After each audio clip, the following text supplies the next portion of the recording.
Finally, I've finally fixed it. So, welcome to Chapter 4, Making Decisions. This is going to be short, sweet, and to the point. So let's jump into it.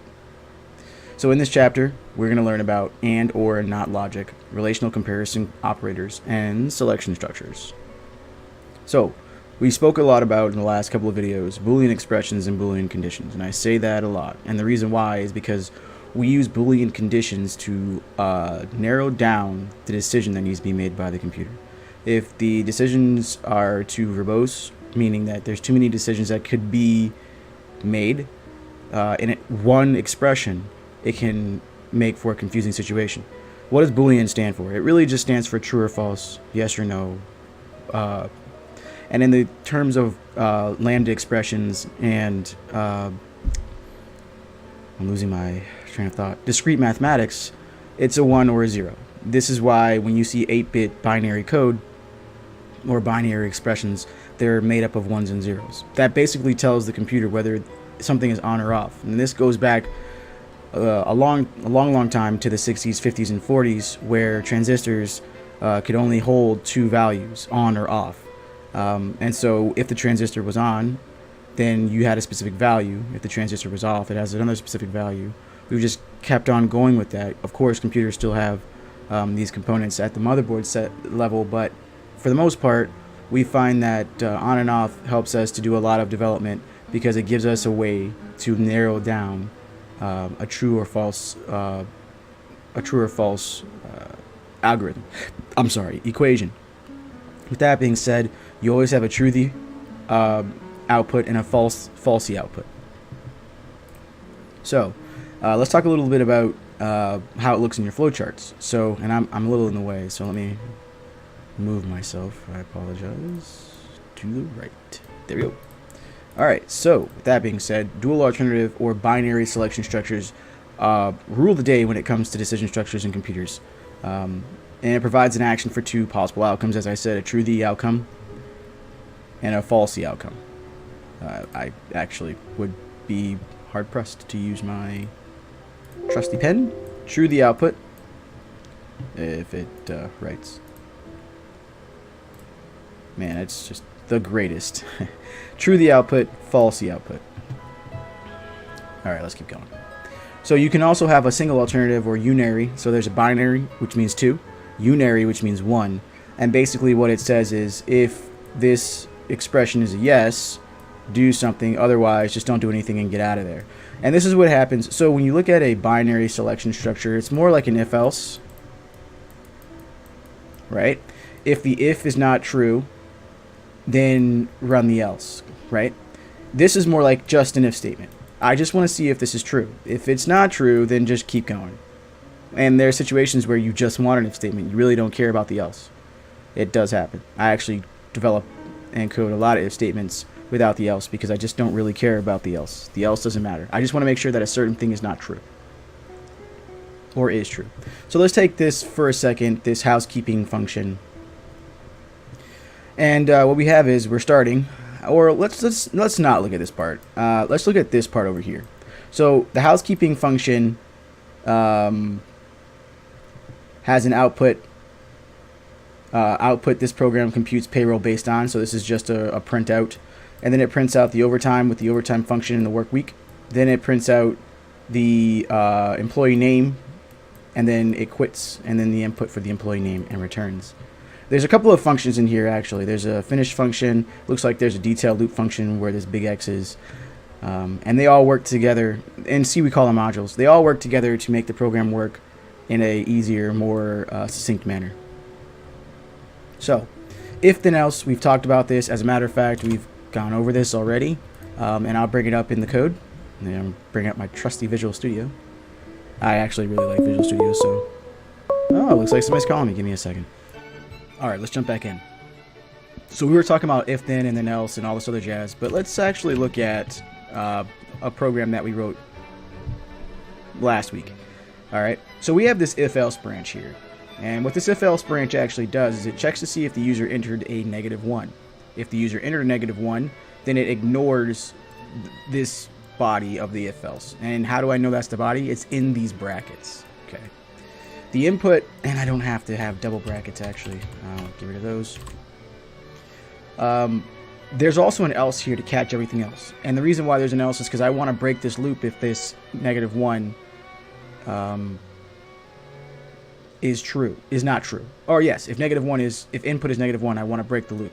And the reason why we did this, and you can go back to structured programming part 2, toward the end. The reason why we did this is because we couldn't add 2 Boolean expressions to this while sentinel.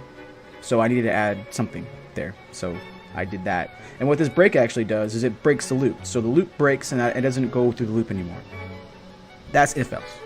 The if else is here, where I have dual Boolean expressions here. I'm checking to see if counter is less than 0 and if grades is less than 8. I need both of those Boolean conditions to be true in order for this body to be run, or in order for the body to run. If one of these is false, this body will not run.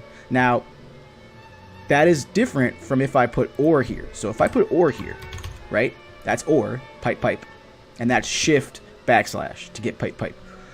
If I put or here, both of these don't have to be true for this to be true. Only one of them has to be true. Either counter is not equal to 0 needs to be true, or grades is less than 8. But in this case, I need them both to be true. And the reason why is because there's a, come on. There we go. I need both of these to be true because I need to make sure that this actually ran, and then I want to check to see if grades is less than 8. But if this was not true, this body would not run.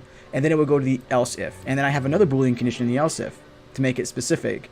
If this is true, the body will run. If it is not true, the else will run, and so on and so forth to the end of time. And that's the way else ifs work. So, if then clause holds the action and actions, we talked about this. So, relational comparison operators. The equivalency operator, the greater than operator, and the less than. Just understand that greater than is when the alligator is facing the left object, or the left number. So, 2 is greater than 1. The alligator, this is back to 3rd grade. Take you back to 3rd grade. The alligator jaws are eating the 2. That 2 is greater than 1. Less than operator means 1 is less than 2. The alligator jaws, 2 is greater, right? 2 is bigger, so this is true. All right. Whatever way the alligator jaws is facing is the truth, or technically. So here 2 is greater than 1, or 1 is less than 2. The jaws have to be facing the value which is greater. If the jaws, let's say I did this, 1 is greater than 2. Obviously 1 is not bigger than 2.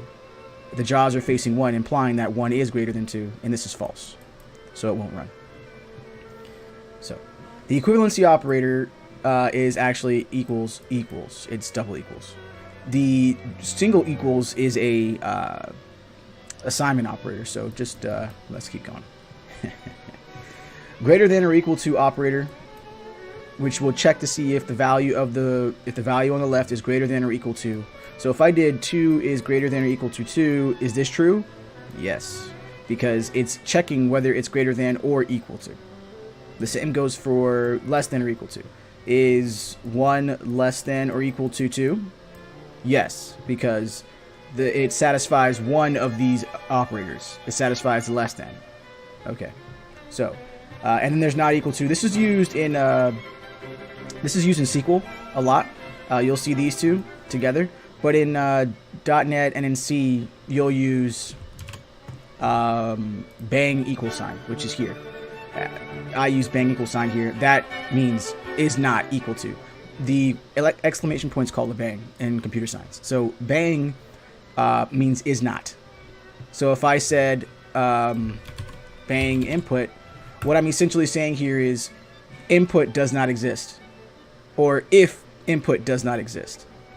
The same would be true if I said that. Or you can also imply what this means is input is not equal to undefined. Or input if input is equal to undefined. But that's not what we want here, so we're going to put that back. Boom. There we go. And back.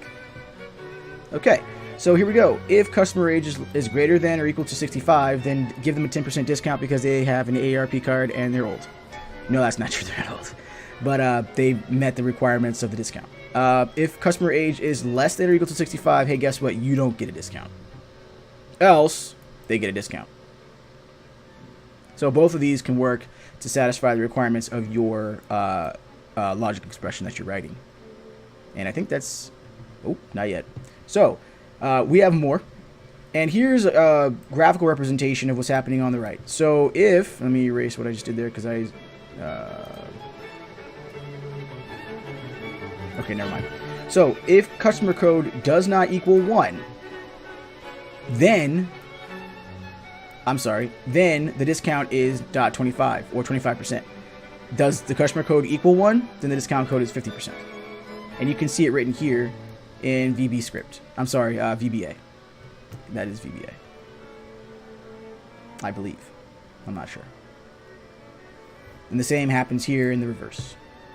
And that's it. So if you have any questions, let me know. This was a short and sweet one to talk about operators and comparison operators and things like that. So I'm going to be recording more today.